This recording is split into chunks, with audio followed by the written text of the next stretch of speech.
Selamat pagi yang saya hormati Ibu dosen pembimbing lapangan, Ibu Jessica Pesti Maharani, MPD. Di sini saya Nika Tiasari Anggraini dengan NIM 172111003, Fakultas Sains Teknik dan Terapan, Prodi Pendidikan Biologi, Universitas Pendidikan Mandalika Mataram. Di sini saya melakukan PLP di SMA Negeri 2 Sumbawa Besar bersama dengan kelompok saya yaitu 31D. Di sini saya akan memaparkan materi mengenai laporan yang telah saya buat mengenai keseharian saya dan kegiatan saya yang dilakukan di SMA Negeri 2 Sumbawa Besar. PLP 2 ini berbeda dari PLP pada tahun sebelumnya karena PLP tahap 2 ini dilaksanakan di daerah masing-masing mahasiswa berasal. Saya di sini melaksanakan PLP di sekolah asal saya terdahulu, yaitu di SMA Negeri 2 Sumbawa Besar. Di sini berdasarkan SK pendirian SMA Negeri 2 Sumbawa Besar tertanggal 2 Juli tahun 1977. Di sini alamat daripada SMA Negeri 2 Sumbawa Besar yaitu Jalan Garuda nomor 102 Sumbawa Besar, Kelurahan Lempe, Kecamatan Sumbawa, Kabupaten Sumbawa Besar. Di sini saya akan menyampaikan materi-materi yang akan saya paparkan berdasarkan laporan-laporan yang telah saya buat daripada bab 1 sampai dengan bab 6. Di sini bab 1 yang akan saya paparkan yaitu dari visi misi, struktur organisasi yang dilaksanakan, termasuk dari peraturan-peraturan yang dilaksanakan di SMA Negeri 2 Sumbawa Besar. Di sini saya memaparkan hasil laporan yang telah saya buat yang dimulai daripada bab 1 hingga bab 6 mengenai observasi di lingkungan sekolah di SMA Negeri 2 Sumbawa Besar. Poin-poin materi yang akan saya bahas pada bab 1 ini yaitu yang pertama, visi dan misi dari SMA Negeri 2 Sumbawa Besar, struktur organisasi dan tata kerja sekolah, deskripsi karakter umum peserta didik, deskripsi peraturan dan tata tertib sekolah, kemudian kegiatan seremonial yang dilakukan di SMA Negeri 2 Sumbawa Besar, dan kegiatan rutin berupa kokurikuler dan ekstrakurikuler yang telah dilaksanakan di SMA Negeri 2 Sumbawa Besar. Di sini saya akan memaparkan pada poin materi pertama yaitu visi dan misi SMA Negeri 2 Sumbawa Besar. Di sini visi dan misi SMA Negeri 2 Sumbawa Besar yaitu menginginkan daripada muridnya unggul, cerdas, berdaya saing, yang berwawasan lingkungan, kebangsaan, dan global. Kemudian misi dari SMA Negeri 2 Sumbawa Besar yaitu mengembangkan kemampuan akademik yang berwawasan internasional, kemudian dengan menerapkan dan mengembangkan kurikulum lokal, nasional maupun internasional, kemudian meningkatkan kualitas dan profesionalisme pendidik dan tenaga kependidikan melalui berbagai pelatihan baik tingkat kabupaten, tingkat provinsi maupun tingkat nasional. Kemudian yang ketiga, melaksanakan pembelajaran dan pembimbingan secara efektif, akuntabel dan optimal sesuai potensi yang dimiliki oleh masing-masing siswa sehingga kualitas output lebih baik dan diterima di perguruan tinggi di luar maupun di dalam negeri. Kemudian menciptakan lingkungan belajar yang kondusif, kreatif, inovatif, mandiri, dan berkompetensi dalam pembelajaran.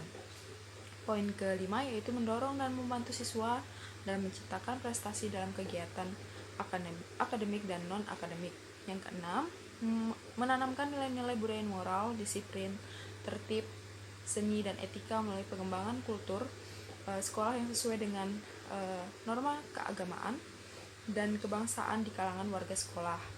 Kemudian poin ketujuh, pengembangan dan pemanfaatan sarana dan prasarana serta jaringan teknologi informasi dan komunikasi dalam pembelajaran. Itu merupakan visi dan misi dari SMA Negeri 2 Sumbawa Besar. Kemudian struktur organisasi dan tata kerja sekolah, struktur dan organisasi tata kerja sekolah di SMA Negeri 2 Sumbawa Besar dimulai daripada komite sekolah yang sejajar dengan pemimpin tertinggi di sekolah yaitu kepala sekolah. Kemudian di bawahnya yaitu ada struktur daripada staf tata usaha, kemudian ada wakil kepala sekolah yang bertugas untuk membantu setiap kegiatan yang dimana membantu dari setiap kegiatan di sekolah, terutama kepala sekolah. Kemudian wakil kepala sekolah di SMA Negeri 2 Sumbawa Besar ada 4, yaitu bidang Wakasek bidang Wakasek bidang kurikulum, Wakasek bidang humas, Wakasek bidang kesiswaan, dan Wakasek bidang Sarpas atau sarana dan prasarana. Di sini kemudian di bawah-bawahnya ada dewan guru yang bertugas untuk membimbing siswa, dan di paling bawah yaitu siswa. Kemudian tugas daripada kepala sekolah yang pertama yaitu yang paling utama yaitu bertanggung jawab kepada dinas Pendidikan dan Kebudayaan Provinsi NTB, mengusulkan dan mempertanggungjawabkan pengangkatan pegawai, mengusulkan dan mempertanggungjawabkan pengangkatan jabatan sekolah selain daripada wakil kepala sekolah, merencanakan program sekolah, merencanakan dan mengusulkan rencana anggaran, bertanggung jawab dalam realisasi anggaran pendapatan dan belanja sekolah, hingga mempromosikan pemasaran dan penelusuran tamatan dan membina unit produksi dan koperasi. Dari yang saya sebutkan ini hanya beberapa daripada tugas yang dimiliki oleh kepala sekolah. Ada banyak lagi tugas-tugas yang dimiliki oleh kepala sekolah. Kemudian tugas dan tanggung jawab dari wakil kepala sekolah bidang kurikulum yaitu bertanggung jawab yang utama kepada kepala sekolah, mengusulkan kebutuhan kurikulum dan RAPBS sesuai dengan bidangnya yaitu bidang kurikulum, kemudian memasyarakatkan dan mengembangkan kurikulum, menganalisis ketercapaian target daripada kurikulum yang telah dilaksanakan, kemudian merencanakan, menjadwalkan, dan mengevaluasi program pengajaran yang telah dilakukan oleh masing-masing guru, menyusun dan menetapkan kerangka atau bentuk atau format persiapan mengajar yang akan dilaksanakan, kemudian menyusun dan menetapkan metodologi daripada pembelajaran. Ini hanya segelintir daripada tugas daripada Wakasek bidang kurikulum. Kemudian tugas dan tanggung jawab dari Wakasek bidang sarana dan prasarana yaitu yang pertama, yang pasti yaitu bertanggung jawab kepada kepala sekolah, kemudian mengusulkan kebutuhan sarana dan prasarana, menyusun program kerja pemanfaatan dan pemelihara di lingkungan sekolah, kemudian mengusulkan dan mengkoordinasikan dan membuat laporan pertanggungjawaban bantuan-bantuan yang telah didapat dari luar berupa sarana dan prasarana dari Departemen Pendidikan Nasional maupun dari pihak-pihak lainnya. Kemudian mengkoordinasikan pelaksanaan pengadaan bahan praktik dan perlengkapan sekolah. Kemudian tugas dan tanggung jawab dari wakil kepala sekolah bidang kesiswaan yang pertama yaitu yang pastinya bertanggung jawab kepada kepala sekolah, mengusulkan kebutuhan kegiatan kesiswaan dalam RAPBS, menyusun program kerja pembinaan kesiswaan bulanan, semester dan tahunan, kemudian menyusun program kerja, mengkoordinasikan pelaksanaan pemilihan pengurus OSIS dan pramuka, membina pengurusan OSIS dan kepramukaan, mengkoordinasikan perencanaan dan pelaksanaan kegiatan kesiswaan di luar sekolah. Kemudian tugas dan tanggung jawab wakil kepala sekolah bidang humas atau hubungan industri dan masyarakat. Yang pertama yaitu pastinya bertanggung jawab kepada kepala sekolah, mengusulkan kebutuhan hubungan industri dan masyarakat dalam RAPBS, mempromosikan sekolah dan mengkoordinir penelusuran tamatan, mengkoordinasikan guru-guru, tamu, dan atau asesor dalam dunia kerja, kemudian membuat laporan berkala dan insidentil. Ini merupakan tugas dan tanggung jawab dari kepala sekolah, wakil kepala sekolah.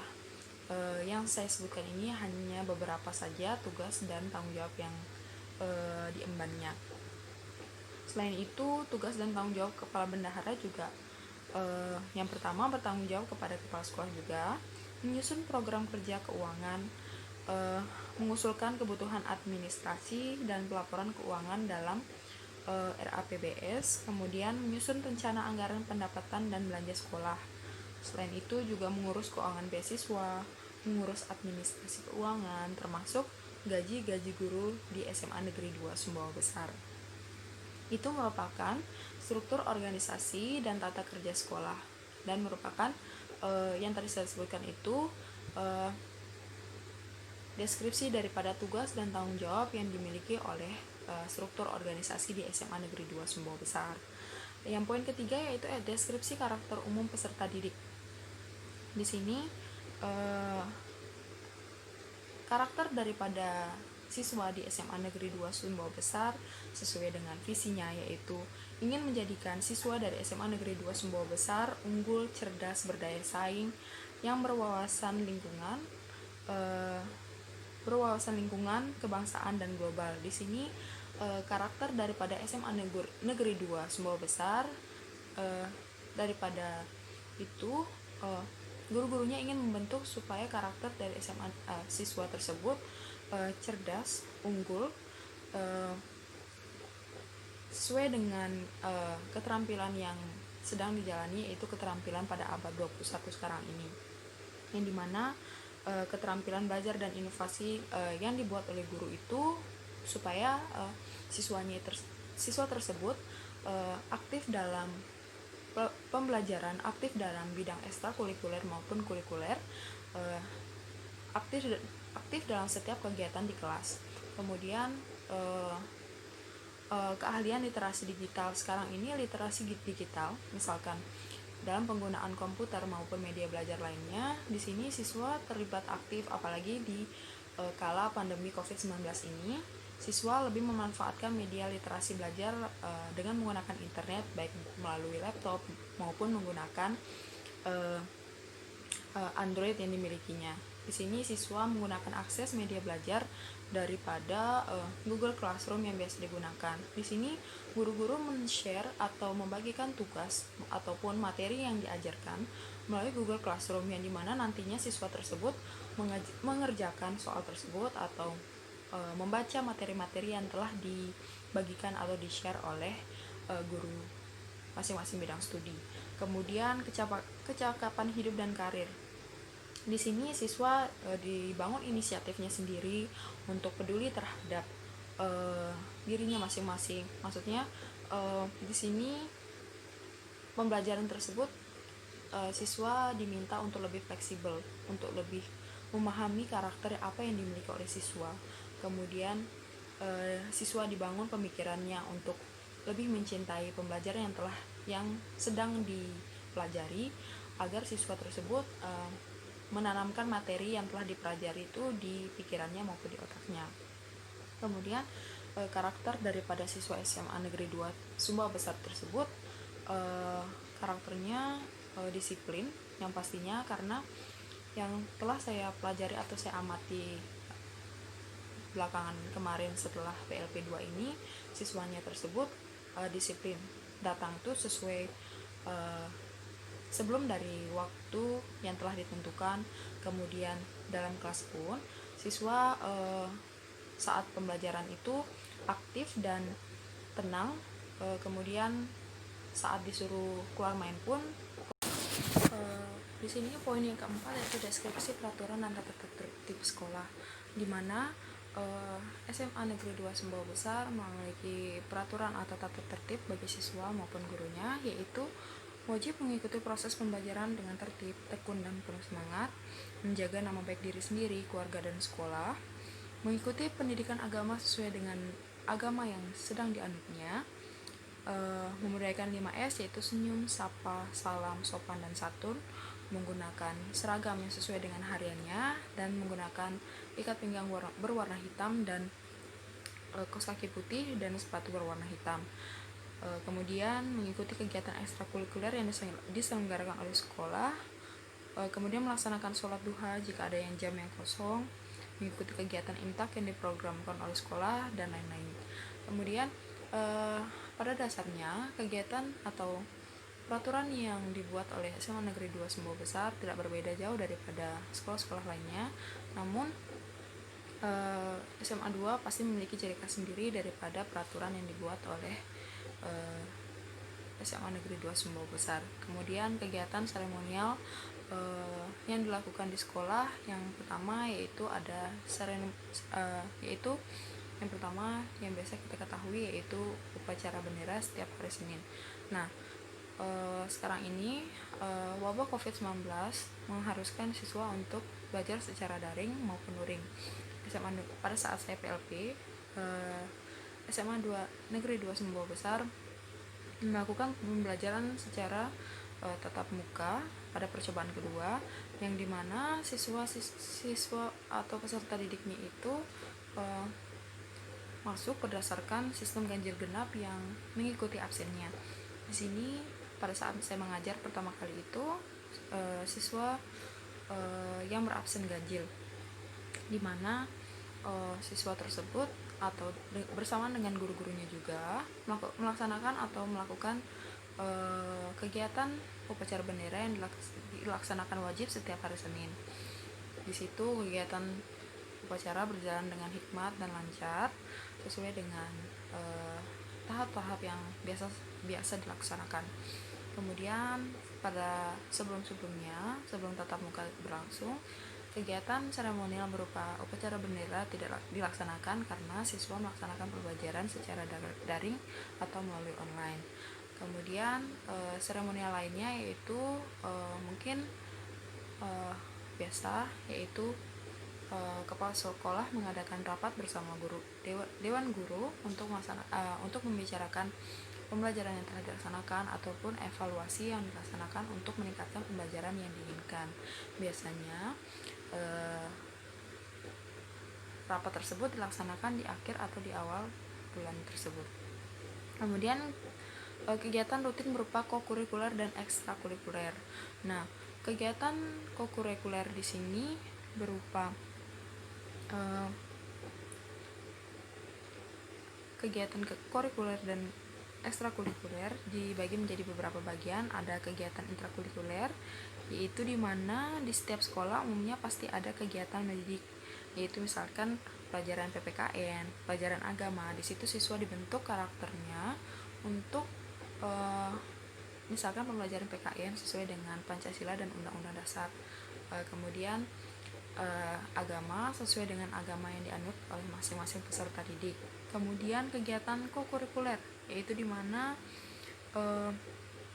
dilaksanakannya itu berdasarkan hendaknya jelas dan sesuai dengan pokok bahasan dan sub pokok bahasan yang sedang diajarkan oleh guru yang mengemban tugas untuk melaksanakan kokurikuler tersebut. Kemudian dari kegiatan ekstrakurikuler yang dilaksanakan, ada beberapa kegiatan ekstrakurikuler yang dilaksanakan di SMA Negeri 2 Sumbawa Besar, yaitu misalnya PMR Palang Merah Remaja, kemudian pasukan pengibar bendera. Kemudian yang paling terkenal di SMA Negeri 2 itu ada kegiatan seni yang biasa dilakukan setiap tahun. Kemudian ada kegiatan pramuka juga. Kemudian dari sifat-sifat kegiatan tersebut ada waktu pelaksanaan yang pasti tidak mengganggu daripada jam pelajaran jika kegiatan ekstrakurikuler. Kemudian ada prestasi sekolah di SMA Negeri 2 Sumbawa Besar, yaitu pada saat saya bersekolah di SMA Negeri 2 Sumbawa Besar, yang paling menonjol daripada prestasi yang dimiliki oleh siswa yaitu LCC atau Lomba Cerdas Cermat. Kemudian ada sepak bola juga. Kemudian sekarang di tahun 2020 ini SMA 2 meraih juara 1 OSN pada bidang mata pelajaran ekonomi, kemudian juara 2 OSN bidang ekonomi juga, kemudian juara 3 OSN ekonomi, juara 2 OSN kimia, juara 2 OSN kebumian. Kemudian ada tim LCC juga atau Lomba Cerdas Cermat yang mendapat juara 1 tingkat kabupaten. Kemudian ada tim debat bahasa Indonesia yang mendapati juara 2 tingkat kabupaten juga, dan tim debat bahasa Inggris yang mendapati juara 3 tingkat kabupaten. Kemudian ada praktik-praktik pembiasaan dan kebiasaan di sekolah. Ada kebiasaan pengondisian interaksi dan komunikasi siswa di lingkungan sekolah. Di sini siswa memiliki tata krama atau etika dalam berbicara baik kepada guru ataupun kepada sesama siswa. Di sini di mana siswa atau peserta didik harus biasakan membedakan cara berbicara atau cara penyampaian pendapat kepada orang yang lebih dewasa ataupun sebayanya. Kemudian ada pembiasaan dalam menjaga kebersihan. Walaupun SMA Negeri 2 Sumbawa Besar memiliki tugas atau tukang kebersihan di lingkungan sekolahnya, namun siswa diajarkan untuk selalu mematuhi atau membiasakan diri untuk membuang sampah pada tempatnya, menjaga lingkungan sekolah itu agar bersih dan terhindar dari penyakit, apalagi sekarang ini wabah COVID-19 sedang merajalela. Diharapkan siswa tetap menjaga kebersihan lingkungannya dan kebersihan dirinya juga. Kemudian ada pembiasaan dalam menjaga ketenangan dan kedisiplinan waktu. SMA 2 mewajibkan para peserta didiknya untuk selalu datang tepat waktu ke sekolah sebelum bel berbunyi, kemudian keluar main tepat waktu, masuk tepat waktu, dan juga saat pulangnya itu tepat waktu juga. Kemudian ada kegiatan rutinnya. Kegiatan rutin di SMA 2 yaitu dari pertama imtak yang dilaksanakan setiap hari Jumat, kemudian berdoa di akhir pelajaran, berdoa di awal pembelajaran, kemudian mengucapkan salam kepada guru, kemudian menjaga kebersihan kelas dan lingkungan sekolah. Kemudian ada kegiatan spontan, yaitu membiasakan bersikap sopan santun baik kepada guru, sesama siswa maupun adik tingkat. Kemudian ada membiasakan antri terhadap, misalkan di kantin, siswa diharapkan untuk selalu mengantri untuk bergiliran sesuai dengan kebiasaan yang dijalaninya. Kemudian ada membiasakan mengucapkan salam dan bersalaman kepada guru, karyawan, dan sesama siswa. Kemudian ada kegiatan terprogram, yaitu kegiatan class meeting yang biasa diadakan di akhir semester. Kemudian ada kegiatan memperingati hari-hari besar nasional, kegiatan lomba mata pelajaran seperti Olimpiade Matematika, Olimpiade Kimia, Olimpiade Fisika, dan lain sebagainya. Dan juga SMA Negeri 2 Sumbawa Besar biasanya setiap tahun itu mengadakan lomba pentas seni atau biasa disebut seni lisir Semanda. Kegiatan keteladanan yaitu ada membiasakan berpakaian rapi, biasakan siswa untuk datang tepat waktu, berbahasa dengan baik, kemudian rajin membaca dan bersikap ramah baik kepada guru, kepada siswa maupun masyarakat yang bersamanya. Kemudian di sini saya telah selesai memaparkan daripada bab 1 tentang observasi di lingkungan SMA Negeri 2 Sumbawa Besar. Saya akan lanjut ke bab kedua, yaitu mengenai bab 2 mengenai telah kurikulum, strategi pembelajaran, sistem evaluasi dan pemanfaatan di lingkungan SMA Negeri 2 Sumbawa Besar.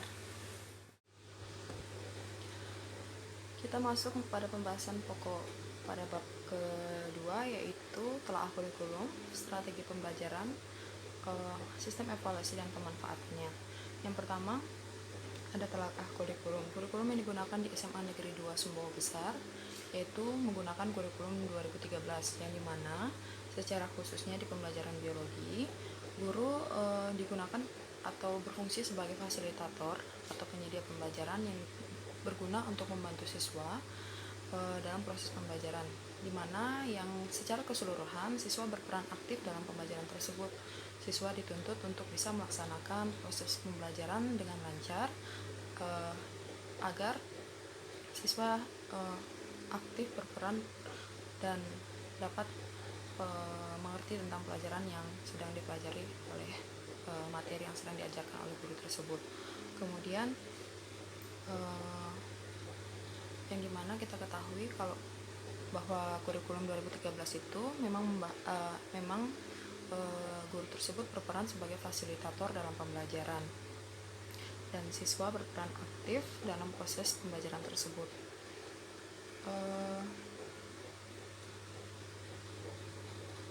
Karakteristik dalam penguasaan materi juga guru harus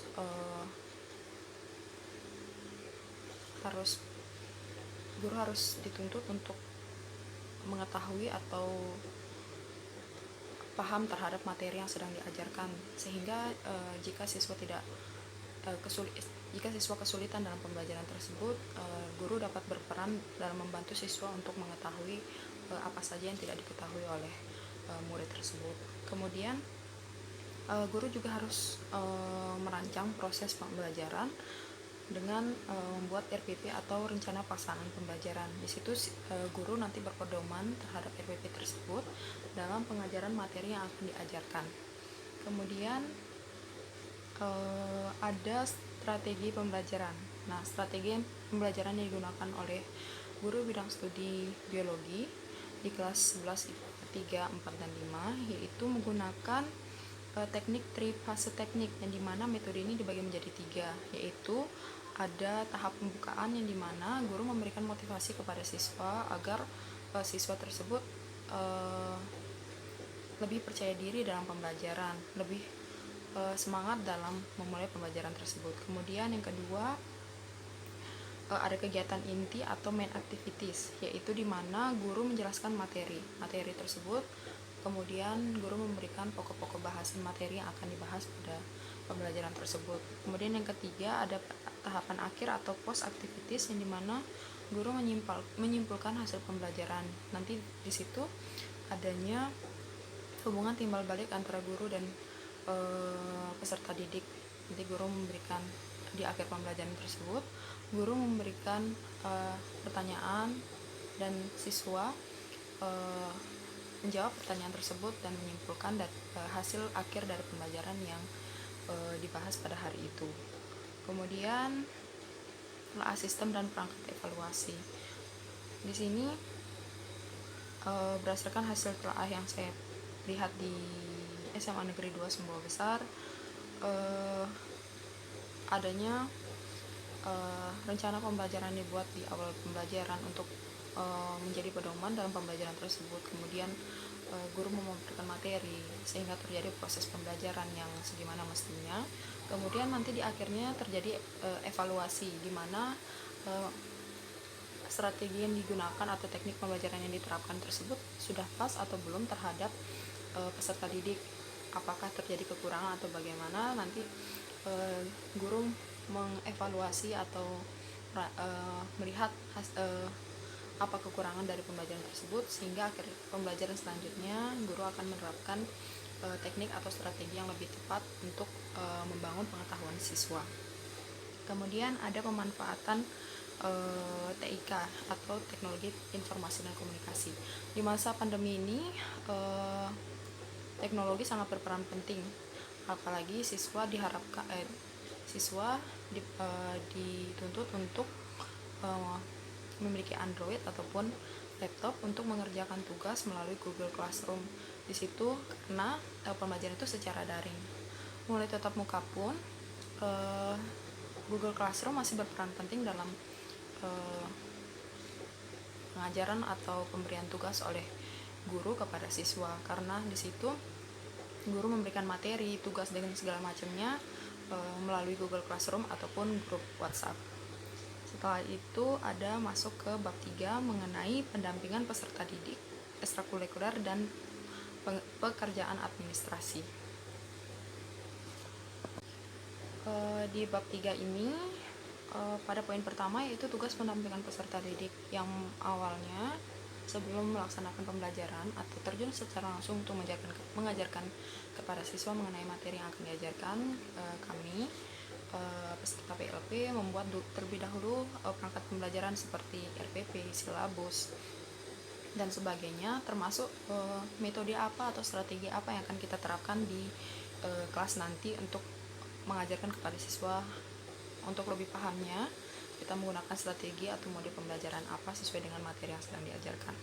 Kemudian RPP yang sesuai untuk materi yang diajarkan. RPP yang saya buat itu mengenai materi yang dibahas, yaitu struktur dan fungsi jaringan pada tumbuhan, yaitu pada bab 2 materi kelas 11 IPA. Kemudian selain itu pembuatan dalam media pembelajaran. Di sini saya memberikan alternatif kepada siswa, yang dimana ada yang masuk secara ganjil dan genap. Di sini siswa terkendala oleh adanya sumber bahan ajar yang digunakan untuk belajar di rumah. Jadi saya membuat media pembelajaran yang digunakan untuk siswa untuk pembelajaran. Saya membuat PPT yang dimana PPT tersebut berisi materi tentang struktur dan fungsi jaringan pada tumbuhan. Di situ PPT tersebut saya share melalui grup Google Classroom, di mana siswa nanti dapat mengakses materi-materi tersebut untuk dipelajarinya di rumah. Kemudian saya berikan penugasan isi melalui Google Classroom juga, karena SMA 2 menerapkan sistem tatap muka, pembelajaran secara tatap muka, secara ganjil dan genap. Saya memberikan penugasan kepada siswa yang nantinya siswa tersebut mengumpulkan tugas tersebut pada Google Classroom juga, dan nantinya saya juga menilai tugas yang diberikan oleh siswa tersebut melalui Google Classroom. Tugas pendampingan ekstrakurikuler yang sudah sepertinya sebelumnya saya jelaskan, ekstrakurikuler di SMA 2 tetap berjalan sebagaimana mestinya, namun tetap menggunakan standar protokol yang diterapkan oleh pemerintah. Ekstrakurikuler yang berjalan di SMA 2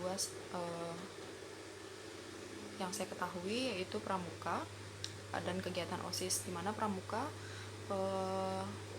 kegiatannya biasanya pertemuannya seminggu sekali.